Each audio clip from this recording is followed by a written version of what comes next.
பஞ்சபூத ஸ்தலங்களில் கடைசியாக 5வதாக வரும் ஆகாயம்.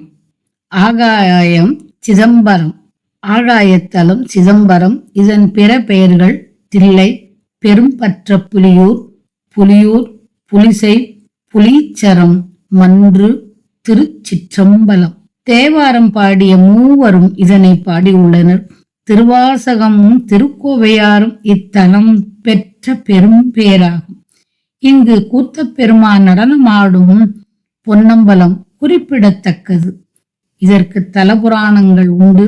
அருணகிரியார் தில்லைவாழ் அந்தணர் 3000 சிறப்பையும் நடராஜ பெருமானின் நடன சிறப்பையும் சிறப்பித்து பாடியுள்ளார். கௌமார அட்டவணைப்படி 449 515 வரை 67 திருப்புகழ்கள் கொண்ட திருத்தலம். இன்று நாம் அனுபவிக்கும் திருப்புகழ் பாக்கள் நமக்கு கிடைக்க ஆதாரமான தாது மாமலர் என்ற திருப்புகழ் சிதம்பரத்துக்கு உரியது.